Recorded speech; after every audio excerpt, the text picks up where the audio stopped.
Hello, welcome back to the What Problem Are You Solving podcast for another great, fantastic week and St. Patrick's Day.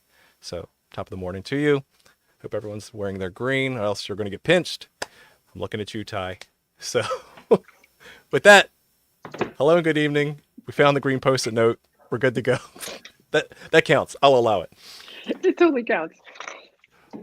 I'll look for the green. Where's the green? Ty's in like panic mode right now. There you go. Green! That counts.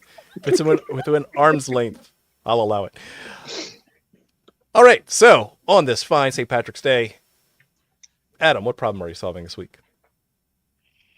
I just heard the pinch thing. I had never heard that in my entire life. I heard my kids talking about it in the car to soccer practice, and now I heard it again today. So I'd never heard that. Traumatized childhood. How because does of that happen? Yeah. Yes, you have never I heard knew- that. I knew about wearing green. I did not know about this. You get pinched thing. Okay. I think I have three problems. So sometimes I go personal, professional. I'm going to go positive and negative. You want positive first or positive first or negative first? Stay positive. Dealer's choice. All right. So Negative positive. first, end on positive. All right, end on positive. All right. So negative-ish, and I think this is a preview for another episode, and we'll see how far if Ty takes any of the bait. Sort of the give first, free webinars for accelerators kind of thing. Nope. I'm trying to solve that problem in a legitimate design way. Like people in ecosystems that have had exits and are giving back to their specific ecosystem, like that makes sense. Big fans of Techstars and Brad, Mr. Feld, and all those, but it's bleeding out into other areas of accelerator design, and it's not aligned with certain for-profit institutions, and so we got to fix some of that. Anything to add, Mr. Smith? I'm not doing anything for free. I had somebody tell me one time, you want to know whether or not they approve, they really want your service, make them pay you something. I'm tired of it. I think that conversation is one that needs to be had, and I think it needs to be had on this. Can't wait. That'll be a good All one. right. All right. On a more positive note, we ran the specific problem we ran into the founder. We talked about South by Southwest. So this was like point 2 of my second one at South by Southwest next year. I think the 3 of us, 4 of us, 10 of us need to all be down there. I think we need to have a reunion. I think we need to hang out. I think we need to interview startups about what problem they're solving. But to be more specific, we met the founder of Blue Sky, and I told her that I would bring some people on to say, what problem can we solve for you? She said, bring more people. So I'm going to try to bring, even if it's 5 at a time, 10 at a time, try to bring more people over to Blue Sky, and not just in a vanity way. We'll try to use it. So we'll set up maybe a what pays channel. Customer traction and retention. Interesting. Customer feedback. Nice. Yeah. So that's the problem I'm trying to solve this week. So South by was pretty good for you then. It's a pretty good trip. It's spring break. It's a new way. It's how I set my clock every year. So we'll give a shout out to the Midwest. Yeah, I don't want to. Yes, Midwest House. We did the South by Southwest pitch company. Jeremiah was in it last year, right?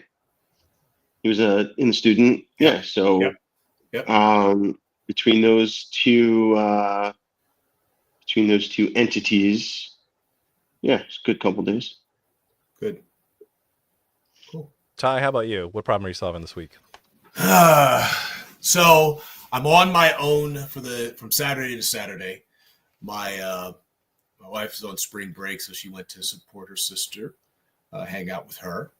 The problem I'm trying to solve, I had a couple. Like one, Jeremiah had an opportunity. I introduced him to this gentleman who is now the CEO of a emerging startup doing esports. And Jay does esports, Well, he met with him, so now he has a job. So he's off the dime for at least a little while. He's got a job both end of the semester and internship plus more.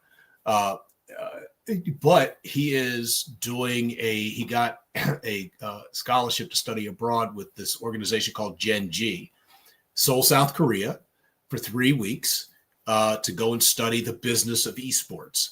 And so the problem I'm trying to solve is a hard one, but a potential we're going to get there. He needs to get sponsorship. So it's like he has to pay his way. It's like $6,500 to get over there. So we're going to be able to we did some planning with his 529. I know, John, you know about 529s. Oh, yeah. And, he's doing some fundraising. So we're helping him out with that. That's the positive problem we're trying to solve. The negatives, I'm still working on. I got close. I got real close. But I don't have a clearance anymore. So the closeness went right out the door. But I did get nominated to be on an innovation policy think tank. So nice. It's a pretty big, more about that once I get the thumbs up, but I'll talk more about it. But it's a pretty significant kind of pool. So it's one of those things where it's for free, but it leads you to, it makes those networks, it just shrinks them as I'm looking for some stuff. So, but I will be, one last thing, the problem I'm trying to solve is I need to figure out how to talk to a group of faculty about tech transfer and commercialization of IP. So I'll be speaking, to have a 1 hour kind of talk, workshop-y thing where I'll have an opportunity to talk about IP and tech transfer. So I got to figure that out in a couple of weeks. Fantastic. All right. Well, good luck. Thank you, Andy. Which is amazing because I don't know. I'm not a scientist and, I just play around the edges. Nice. Thank you. Well, we'll accept you to the club. You're invited to a cookout. Andy, do you know how the game is played? What problem are you solving this week? This week, the problem I am solving is how can I be on East Coast dime as someone who is on the West Coast and doesn't have any immediate engagements that require me to be on East Coast time, because I have a teenager and 2 dogs and I have a lot of responsibilities during the day. And if I could just get myself on East Coast time, that would solve a lot of it. So far, it hasn't stuck. That alarm goes off and I just kind of hit snooze. But that's the truth. That's what I'm working on. As a father of 5 kids, yes, I know how valuable time can be. All the time. Indeed. All the time. Yeah, that's probably mine related as well. What problem am I solving this week? New extracurriculars are kicking up, in the springtime, softball and cheer and plays and everything else, and mix that in with work travel, and I have more valuable hours of the day to accommodate and juggle. So I call it Outlook Tetris, where I try to find free times in my calendar to stack those things, get it all done. I'm a big believer of, you make time for the things that you find valuable, right? And so it's kind of one of those, hey, we should get together sometime. Put it on the calendar, right? Because if it's not on the calendar, it doesn't exist, right? Because sometime may never happen. So good. Well, I'm looking forward to this week's conversation on hidden transformation blockers. I know, Andy, you've been a stalwart in the community for quite a while and a big brain. And so we're really happy to have you on here. And I know that you in particular had patterns that you've identified as you've consulted and coached over the years. And so, at a broad spectrum, kind of, why don't you introduce the topic for us? What have you observed over the time? Yeah, well, the way I know Ty and Adam is in the Lean Startup community, and we were faculty at Lean Startup company, Adam and I, and worked with Ty in that capacity. And that methodology has really grown up and been absorbed into best practices and is now just casually referred to as product model or product thinking. And I have been coaching teams and businesses in that capacity. Usually at the director and VP level for very large companies, and for mid-sized private companies, usually at the C-suite level, working with leadership. And then most recently in more incumbent industries of working directly with transformation teams and coaching product teams. And, I'm seeing the same blockers, like the exact same blockers. And there's enough success theater that it's not making it out there, and people are repeating these pretty addressable scenarios. They're coming across these addressable scenarios, untreated and unpointed out. And once you've seen it a few times, you just kind of have to start, talking about it, because it's sad. You see well-meaning people orchestrating these events, and then they walk into the fire with their eyes open, is what it looks like, just unknowing, and get hung up on the same things. And then, yeah, so that's kind of the high level.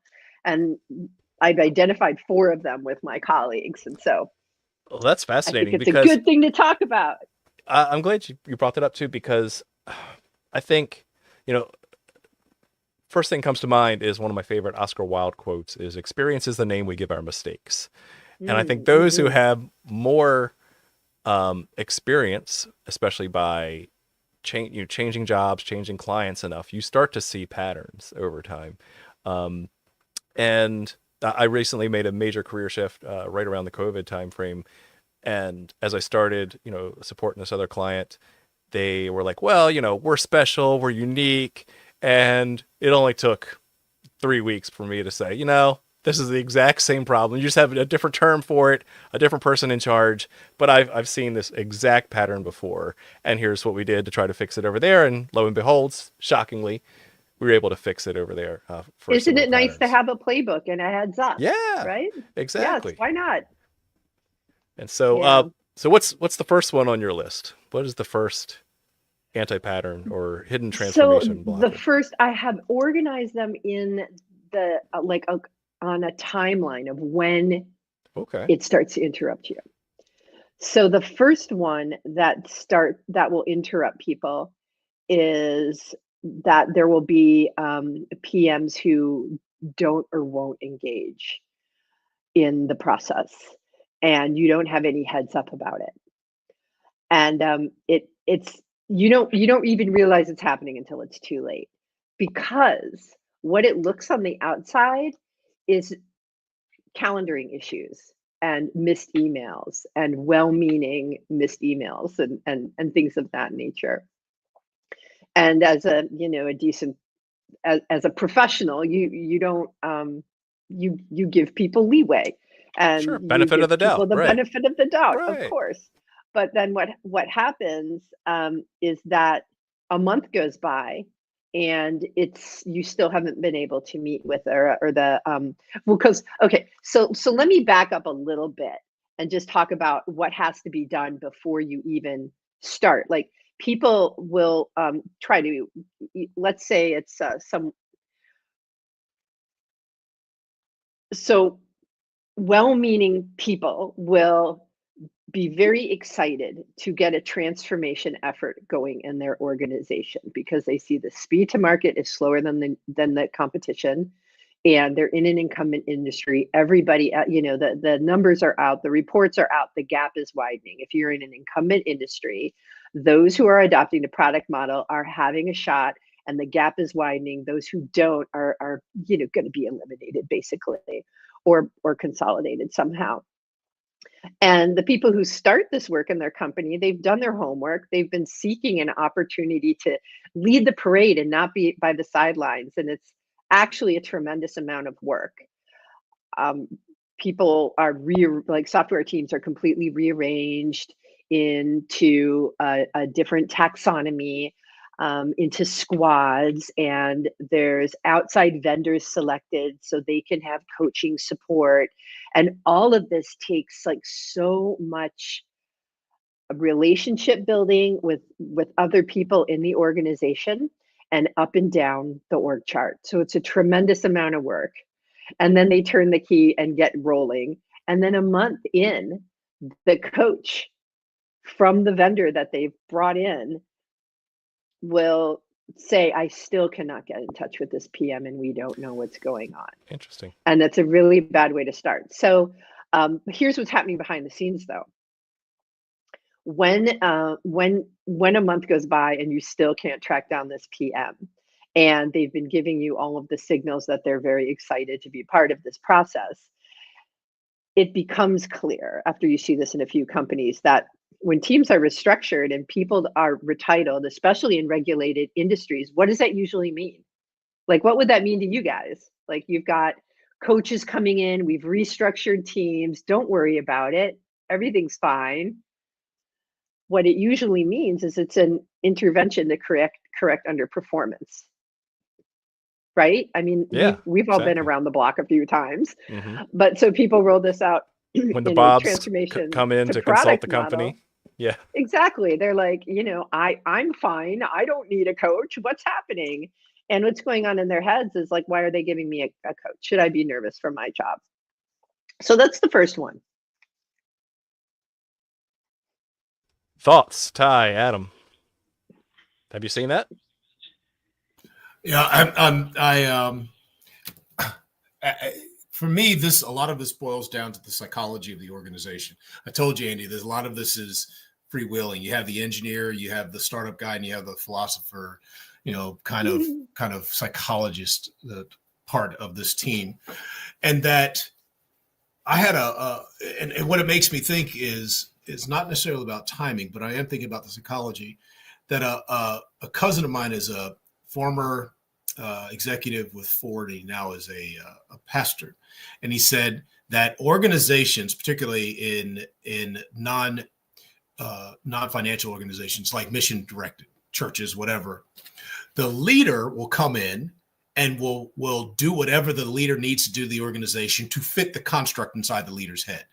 And so all of those pieces, that those blockers, like the one that you set up, are built on internal models of what an organization should or could do. And a lot of that is driven by the leadership expectations of what we need to get done. And so without clarity, John and I, the last time we worked together, we had a guy who said, we want to do the moonshot. And the 5 of us that were on the small team were like, what the hell is he talking about? We have no idea what the moonshot is. Yeah. And it was just the moonshot. And it was very well meaning. But because of the uncertainty, the lack of structure, the lack of clarity about task, folks would just, we'll just wait that out. Literally, he'll be gone in 3 years. Right? And so they would do were we supposed to have a meeting? I thought so. I'm sorry. To your point. That's my thought. Kind of nuts. Well, it's interesting you say it like that because Adam's sitting on an idea. Oh, you go, Adam. Do you want to sit or should I keep talking? Okay, I'll keep talking. That means keep talking.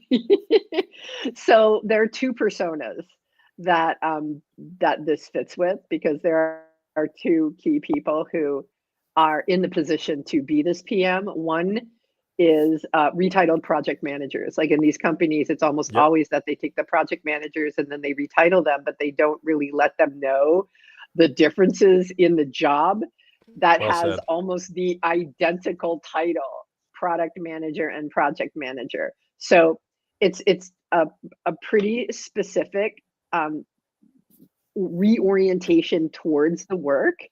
And examples, I just happen to have a list here. Project managers are focused on outputs, product managers on outcomes. Love it. Project manager specific requirements, product manager rough requirements and rough sizing, project manager specific deliverables, and really making sure everything goes according to plan and on time. And product managers have a loose plan and they're working towards an outcome and they change it based on what they learn. So it's a pretty important difference, right? Huge so difference. These folks will have no inkling that it is a different job. And as they find it out, they start to wonder if they're irrelevant and they get worried. And it's really not a good way to set up a team, right? And it's entirely avoidable. The other persona is someone who's actually a product manager and they understand how this works and they're an enthusiast, but they're in this context where it looks like there's a performance correction happening for the department. And they're like, oh no, I'm not going to let some coach who's coming in here to tell me things I already know to take the credit for the hard work I'm about to do. So I'm just kind of going to duck under this and do a great job, and then it'll shine. And so both of these people give you the product model nod from the get-go. They're like, oh, I'm so glad this is happening. I am so on board. I am here with you. And they give you this nod, and then you don't find them. And it's like so easy to correct up front. So that's what I wanted to add to that because of what Ty said, because it matched the persona. Yeah, I think several months ago we did a show where we talked about boundaries, authorities, roles, and tasks that are the kind of construct through which a lens that allows you to understand whether or not you can go from idea to completion, right? What are we trying to do? And then all the sequences of things that have to happen to such end that you actually get what you set out to do, whatever the task of the organization was. And if you take take the first letter of that construct, it's BART. Now you live in San Francisco, and we know the BART is that thing to get you from one side of the bay to the other. The Bay Area Rapid Transit. Exactly. The Bay Area Rapid Transit, the BART. And so you can have a functional train that has good tracks, has great electricity, but if you don't have a conductor, the thing doesn't move, right? Kind of generally, right? It's probably all automated, but generally, if you don't have the right things in the right place, the purpose is lost. And so when I see you go like shake your head and it's like, yep, it's a north-south, I agree. But in the back of the mind, I'm like, I have no idea what this cat is talking about. Where are we going with this? It's because there's a lack of clarity up front.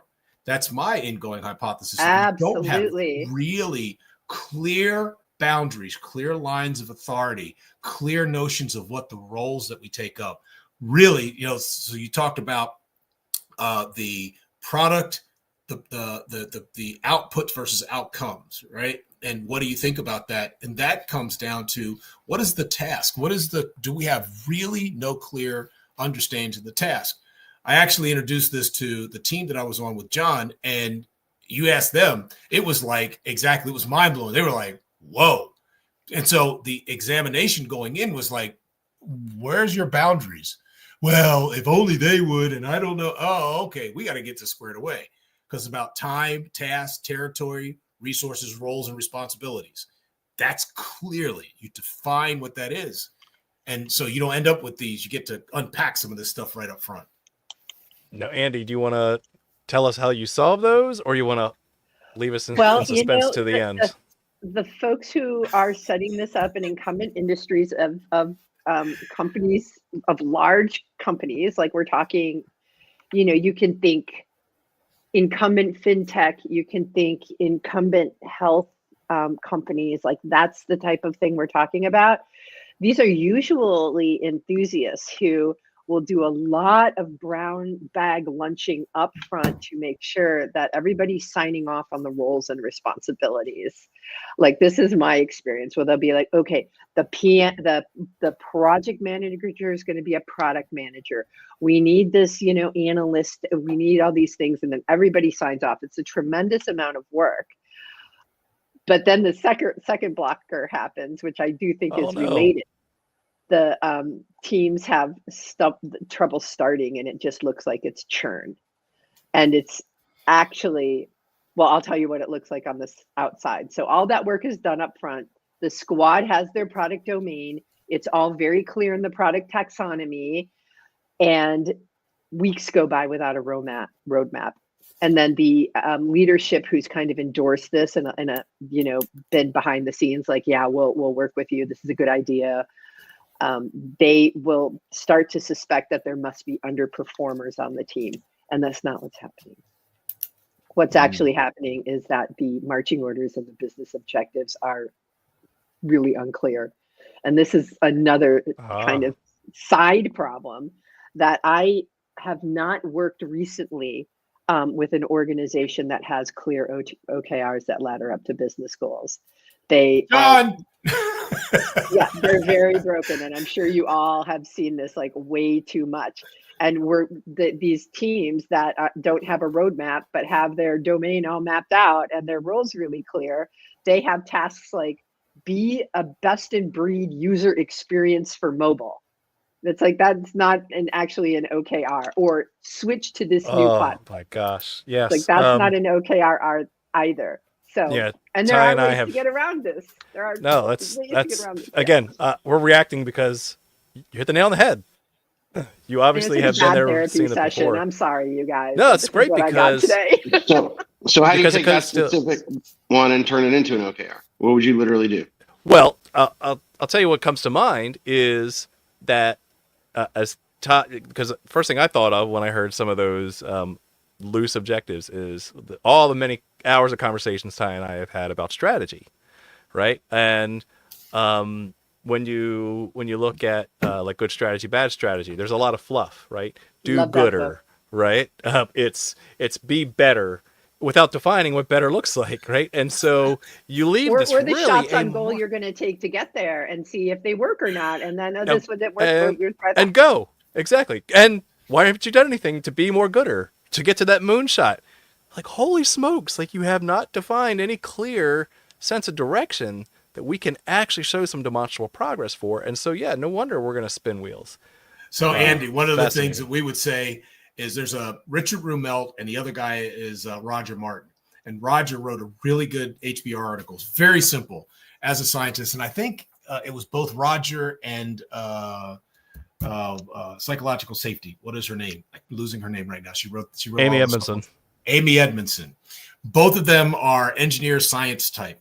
And so when you hear those AKRs, what's the opposite? And if the opposite of the OKR or the strategy sounds stupid on its face, you don't have a strategy. Number one, you don't have a strategy. Okay, now I Just need look to at hear differentiation. examples, because this is going to get funny. All right, What's so an we example want to of be that? we want to be the best customer service organization in the world. What's the opposite of that? We want to suck at customer service. That's not a choice. Okay, that's pretty good. dumb. I love haven't made a that choice. test. That's such a Yeah. fast test. Yeah, it shows how just dumb. unspecific it is. Yes, Right. the You, lack of we want to be better. specificity. So the opposite. You want to be worse? Like, why would you choose that as an option? Right. Right. The lack of So specificity. I do believe that if people who were standing up these transformation efforts and doing all of that work to get it going, if they knew about this blocker, they would do one of two things.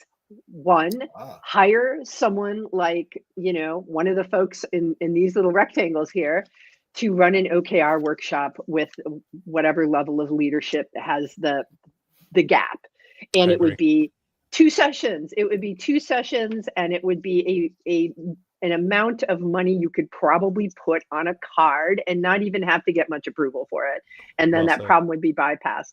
If you can't do that, you just start with whatever the obvious low-hanging fruit is and start practicing and just make whatever that something is a better something. So I have to name drop Holly Hester Riley here, because that is the person who had introduced me to this advice. It seems very obvious, but when you're in the politics, it can be hard to do the obvious things sometimes, because everybody's really trying hard to solve a big problem. And sometimes the obvious solution can just get missed.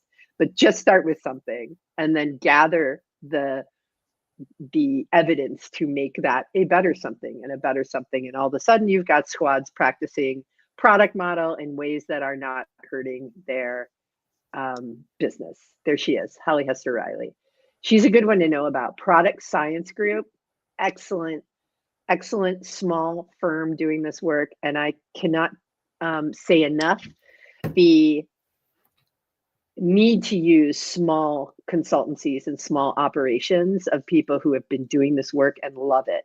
Because I do have to say, I come in after the Deloittes and the McKinseys have already gone through, and no one knows about these blockers that show up over and over. And it's really not fair to the people who are standing up the work. So better or smaller operations will be able to be honest with you and adapt with you, because they are not on the hook for shoving a one-size-fits-all through the machine and getting that margin back so they can True. have it on their, on their scorecard. So that was number 2. What's number 3? Okay, the third blocker. So all these leaders that people have worked with so closely to set up these squads, when it comes time to, as you all know, when you're doing this, when you do it in a startup, it just is automatic. But when you're doing it in a larger company, you have the squads share out their learning so they can be held accountable to their learning goals, and also so they can share their learning goals and what they intend to do differently based on what they've learned, because this is a road of experimentation. You try something, you learn. It's continuous development. It's continuous customer development as you get towards the right thing. So these leaders who are invested and have your back, they will not show up to any of these meetings. And you will not know that until you get there. Now, why is that? You know, people get delegate? really, yeah.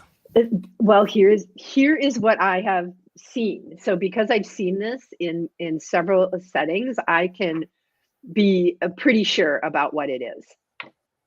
So here's what it looks like on the outside. Leaders who have verbalized support don't show up, and this includes the individuals who you've worked so closely with to get buy-in with.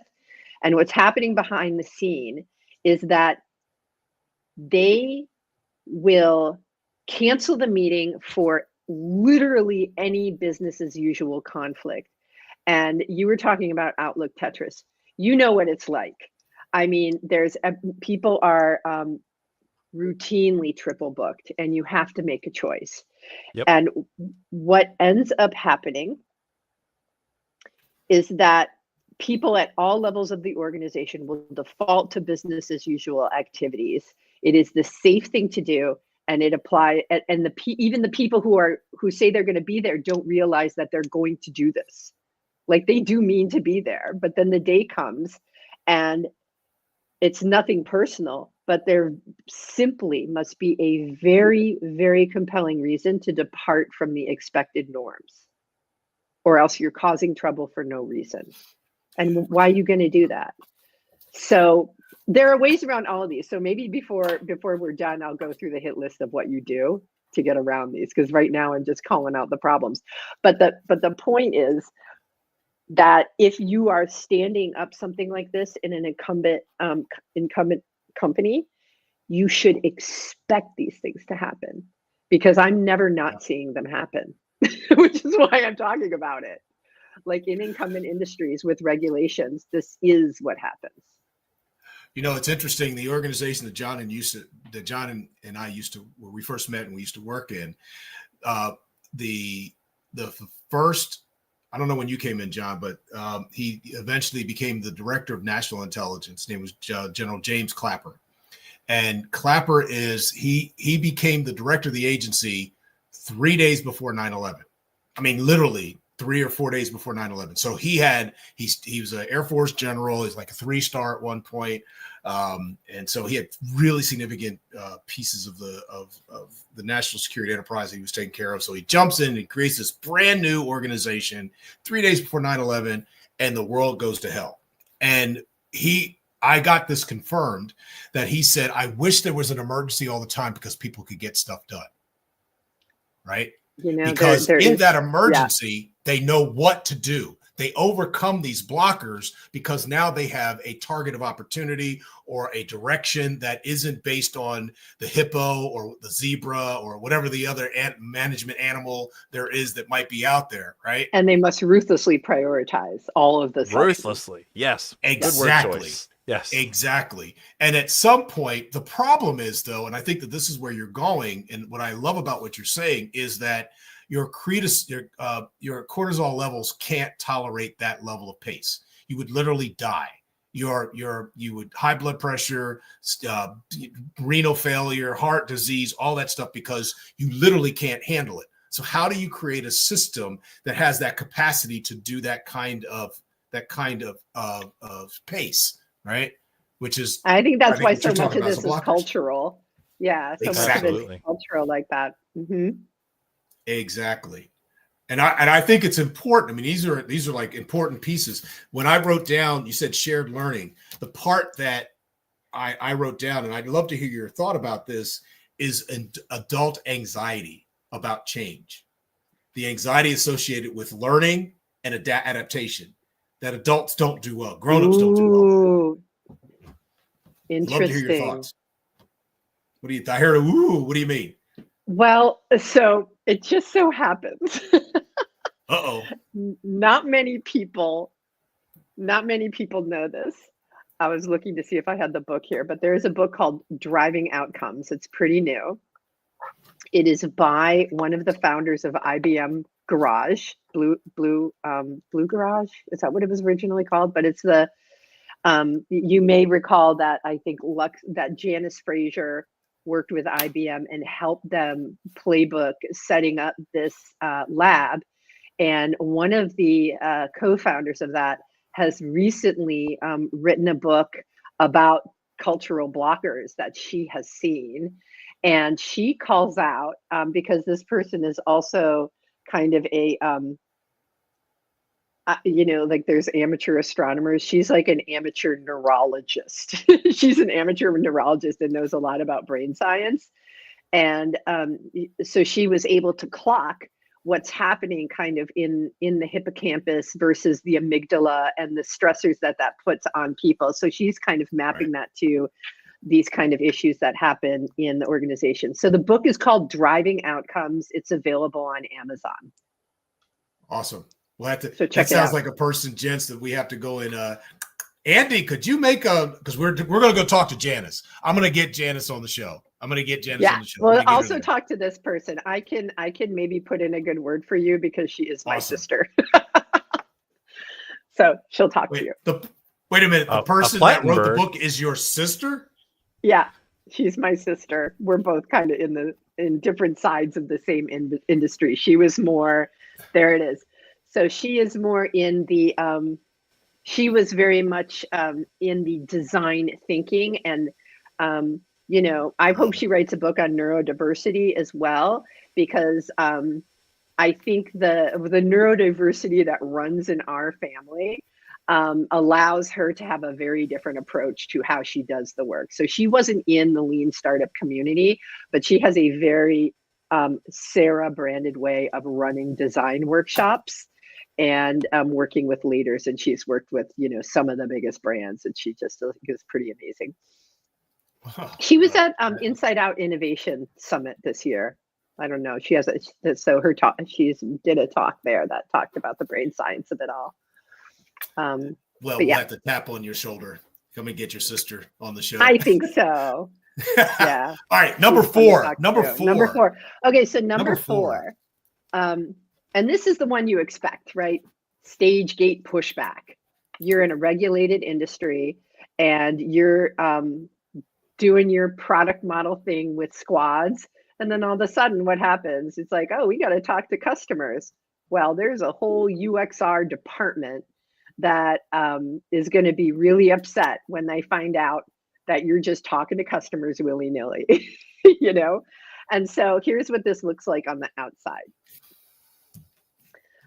It looks like to the organization, to the external teams that your squads are working with, it looks as if squads are out of compliance with common sense safety and quality standards.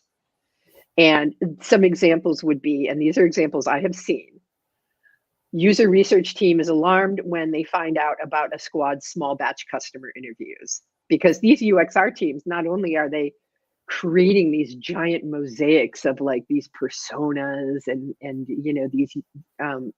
these all these various personas need and what they're like and all of this. And they also protect the brand in how they go about talking about the company with customers. So you don't want them to just kind of find out by surprise. Another example I've seen is that early prototypes might call for some copywriting, some text, and the squad is expected to interface with a whole writing department that has a very lengthy intake process that is based on building things at scale for known problems and known solutions, right? So they're expected to already know everything, but they're just creating a prototype so they can learn. and then they're these. So imagine your project manager who's retitled as a PM is now the face of this effort in the organization and has to play either hardball or softball with these different external teams, and that wasn't set up for them. So that's a real problem. Another one I've seen is a squad has a validated feature. They did it in one sprint. It's good to roll out, but usability testing and integration takes like 4 to 6 months. And then once it gets all the way to the end, it fails some kind of accessibility test and goes all the way back. Yep. And so now what happens to your team, and to your point, Ty, what happens to this team that has already been like, okay, we're learning this new thing that I didn't ever have to expect to learn, but I finally got on board. Now I'm handling this friction. And then at the end of the day, if the company sends it back, like, I don't believe I'm protected in this role. Mm-hmm. So if the first interaction with these external teams that they have with the squads is one, like things that seem non-compliant, or like you don't give fill in your own word. You don't give fill in your own word about their job and what they're doing to keep, people safe. It's just not a good look, and it's all completely avoidable. And John, you got to leave room for me to go through like the remedies, or else, this is just going to, this whole thing is just going to be mean. Well, it's interesting. So I want to hear the remedies, but a remedy that I thought about, because as you heard John say, yep, we've been there, done that. We have people would say, talking about regulated industry, the national security enterprise is a regulated industry. Hey, I got the requirements from the customer. Cool. When did you get them? About 5 years ago. When's the last time you talked to them? Well, why would I want to do that? I have their requirements. I'm sorry. Before iPhones were created. What? What are you talking about? And so the thought that I had in this stage gate is the experimental mindset. Like, how do I really start to think about what does it mean to run an experiment? I mean, we worked with some of the best and brightest engineers, one of which is on our show tonight, who's our producer, best and brightest scientists and engineers that could not run a human experiment to save their life. Could not run a human experiment to save their life. Well, it's really awkward. Let's be, there are those of us who are completely, acclimated, but it's really awkward when you first get into it. You need to have the buddy system. You need to have someone who shows you the ropes, I think. You know what they said about the introverts, the extroverts in the world we used to work in? The extroverts look at other people's shoes. But I'll be here all day. I'll be here all day. I'll that's be here a thinker, Ty. I'm going to wake up in the middle of the night and be like, oh. That's what he meant. Yeah, in other words, just a real quick, they all look down and they don't talk to people. They just do whatever's in it. They want their stapler. Where's my stapler? My stapler. I want my stapler. So you said you have some remedies for us. Start at the top. What are the remedies? Let's fix it. Okay. Restate it. And how do we fix it? We're going to fix it. Cool. So the first blocker was that some PMs will not engage, and you won't find out until too late because they're smiling and nodding at you the whole time. So the remedy for that one is you have to offset that conditioning. Like, this is really cultural. And I have a meme that I can't, is there a way for me to show a meme? You can present down the bottom. Okay, let's share your screen. Because memes are great. Right? Memes are the modern day. With a computer. Single panel comic. Well, if this takes too long, I'm not going to do it. Share screen. Okay, I think I got it.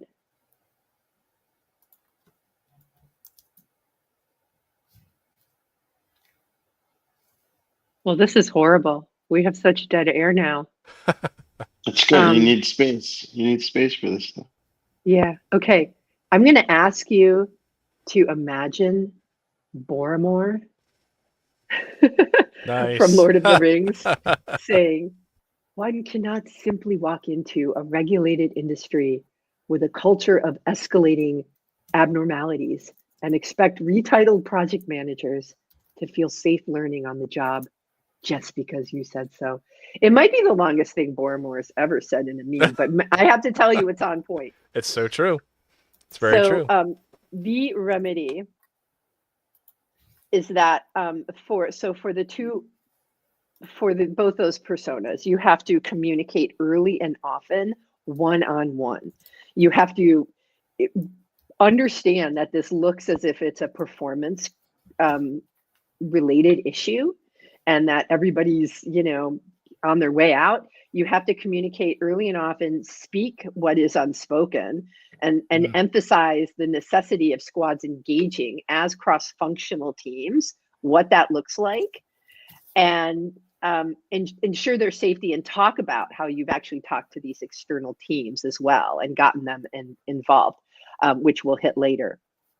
And then the people who feel that they're already experts because they've read all the blog posts but haven't quite worked that way, the product managers, they may believe they can do this on their own, but they can't. You can't, as a lone product manager in a regulated industry, suddenly work in a product model because of the issues we just stated, because of external teams and whatnot. Like you can't go rogue. And then thirdly, ask the people who are already experts and believe they've done it before. Don't rake them all over the coals and be like, you haven't done this before. Right. Just say, thank you. Please be the lighthouse. Be the lighthouse. Right. That's also like Holly Hester Riley from Product Science Group. Be the and lighthouse it for also the team. smells a little bit like finding the bright spots from the Heath brothers. Right. Find the bright spots in the organization and, don't try to put them out. Actually try to bring them in and show that, hey, it can be done inside your own organization.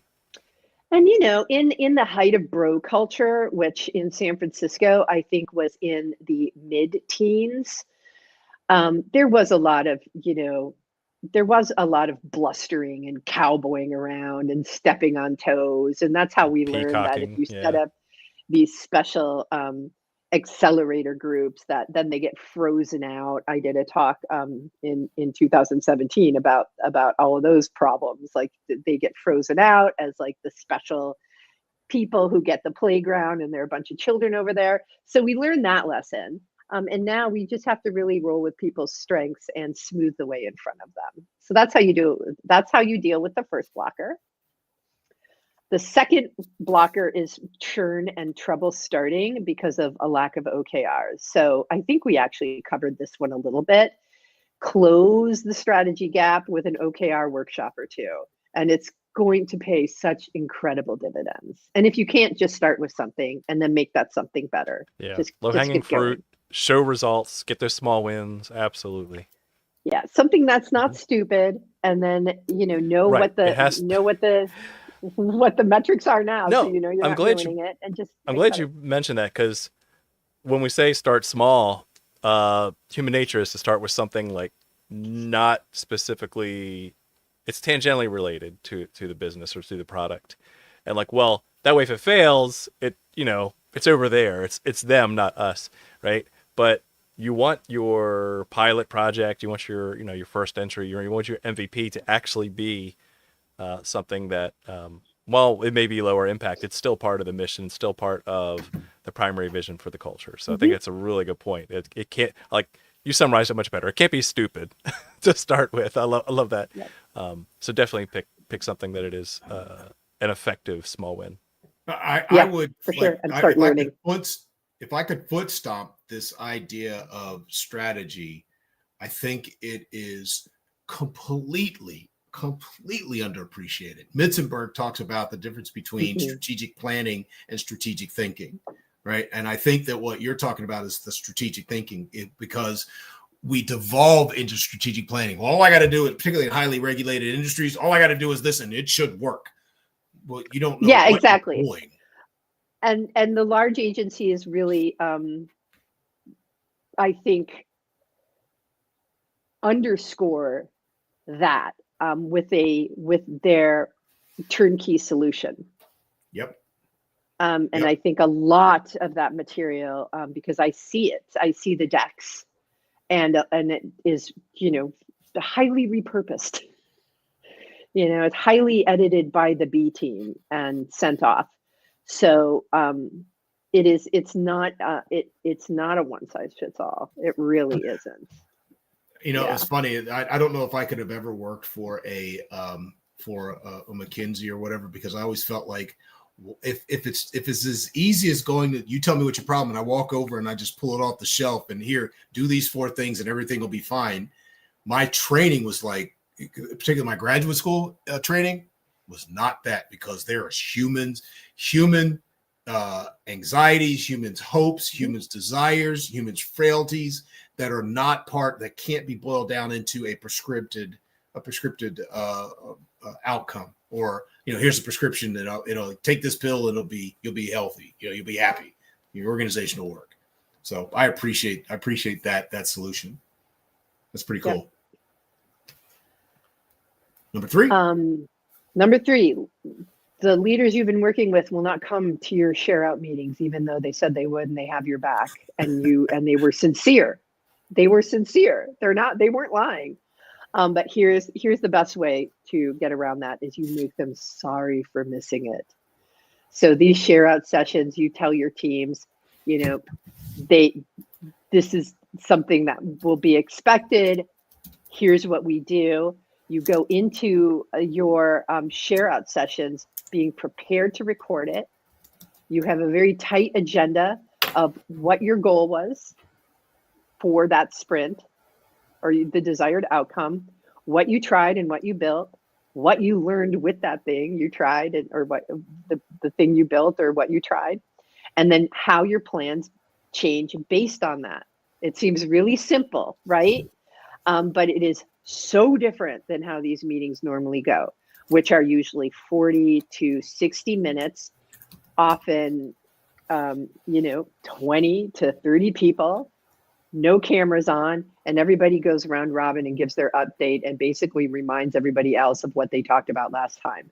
So imagine a meeting that is 30 minutes tops, and you have everybody from each discipline talking, which never happens. These are usually just the meetings by functional silo.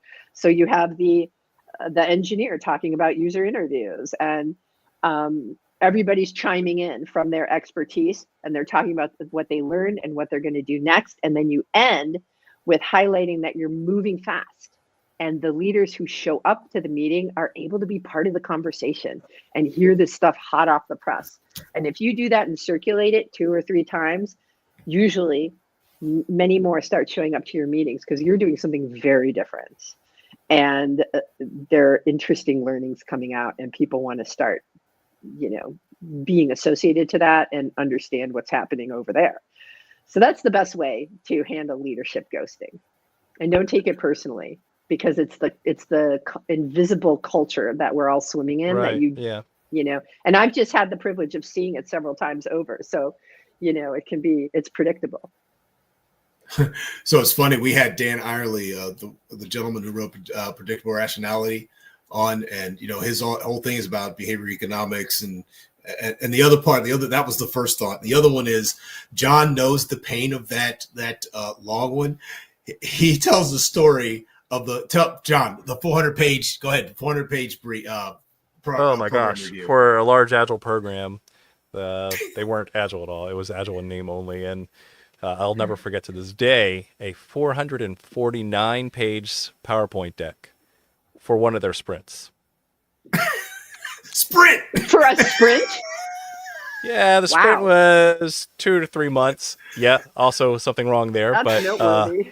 Yeah, but I'll never forget 449 pages, because it was just one shy. Why couldn't you just do 450? But amazing, because and never got past the first 25 slides or something. Oh yeah. All right, number four, Andy, bring us home. Number 4 is stage gate pushback. So I gave all those examples. And so don't do that. So the remedy is don't do Stop it. that. But really, before, when you're talking to all these different stakeholders and getting this buy-in, all this pre-work before you roll in your coaches and expect it all to go smoothly, it's important to shift your mindset and build relationships with these external teams that you're going to need, so they understand what you're trying to do, and get representatives from all those external teams to be volunteers in your squads. So early on, you're going to want a UXR person there. And the reason is not so they can be like, what the hell are you doing? You have to go through our intake process. And this is something that takes 4 months and has nothing to do with what you're doing, and you won't really be able to do a quick learnings from it. That's not why you have them on the team. You have them volunteer on the team because the person who's running that department, you've already talked to, they understand what they're trying to do, and they're going to let you borrow this person so they can create safety around the things the team is doing. They create safety and they protect the brand, and they also teach you how to do it well. And it's a win-win. Because the people who don't normally do customer interviews understand the quality from the UXR person, and then the UXR person, because they're exposed to this coach, they understand extra stuff about confirmation bias, how to do this quickly, how to do it in small batches, that you don't need to go to your big pile of customers who are already primed to be happy to even talk to you. You know, you're going to do small batch interviews with other people. And you'll be able to trust those learnings because you talk to 8 of them. So it takes what we know from, Google Design Sprints and user-centered design. And it takes that and kind of pairs it up with what Eric Ries said in the Leader's Guide, 8 years ago or whatever, about having blocking stage gates be advisors onto your team. And it also breaks down the we're special privileged people who don't have to follow the rules, and we get to ride roughshod over everybody. It's like, no, that's not what we're doing. We're all trying to level up and close the gap between us and the competition, and we're just using all the brains in the organization to do so. But we can bypass the waterfall. Yeah, I think so you'd have to do a little educating up front. Yeah, there's one thing that works really well is, in my experience, related to that, is bringing them in, right? So if you have something that is going to push up against some known legal issue, right? Bring the lawyers in to the greatest extent possible. Have them, if possible, part of the team, right? Have them sit and be a member of the team, because they're going to understand the product, and then they're going to be right there to say, actually, you can do it this way, or you can, if you just tweak it, it'll make it a lot easier. And it doesn't have to be full time. They don't have to leave their day job. Exactly. They just have to be available on Teams chat for the quick turn answer. And that's that's all it is. But the relationship is important. Yes, because you can't treat it as them. They have to be a team member in that sense. Again, whether or not they're full-time or not, that's a different conversation, but they have to feel like they are getting to the solution. They're getting to yes, instead of being an impediment. We were all set to go, but legal said no. Then you don't want that to happen, because that's what you've seen. And exactly. And so in fintech, for example, you're going to want someone from legal be able to quickly turn around answers to questions on chat. And that is going to help you so much. Yeah, there's just no reason to be doing it in a vacuum. I tried this I found this article in 2016, HBR article that says why your innovation team needs a lawyer. And it is exactly this. When do you want, thank you, John. You're good straight man on this punchline. When do you want a lawyer on your team? At the beginning, because you'd rather have them tell you when you can go and from all the way, or keep you in line with what is possible. Then you bring them in at the very end, and they say you can't do that, and now it's blowed up. It is blowed up, and so it's a really interesting article. This particular person just laid it out there. When do you want a lawyer on your innovation team? At the beginning, because you don't want them as a blocker. You don't want them as a hindrance to building out your idea. Just a thought. It's pretty nice. Love it. Yeah, when I worked in with a banking company, I'm like, how do I say it without saying the brand name? We definitely had several lawyers on the innovation teams. Yeah, and that was helpful. And it was interesting because we couldn't do anything at all. We couldn't even breathe. But then through working together and opening up the creativity, it turns out there were some low risk experiments we could do with just a few people if they signed the right paperwork. And then we're going. Amazing. Wow. Went by an hour, John. Adam, you've been quiet, man. What happened? I was listening to an old friend, and he's listening. You know, once, yeah, exactly.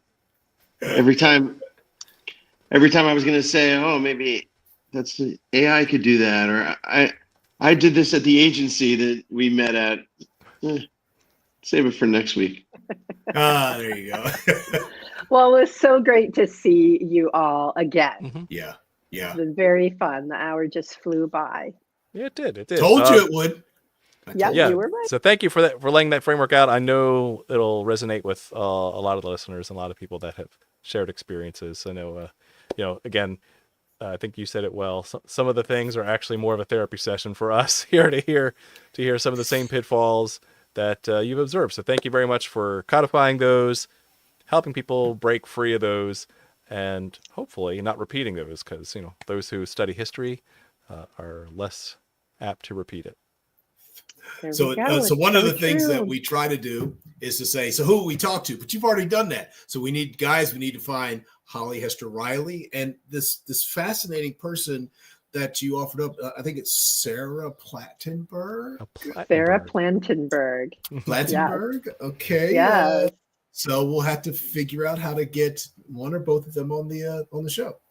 All right. Let me know if I can help. I'm happy to. Love you guys. Okay. Thank you. Likewise. Thanks for being on the show. You. Thank you, Andy. All right. See you all next week. Happy St. Patty's Day. Happy St. Patty's Day. All right. Have a good week. Bye-bye.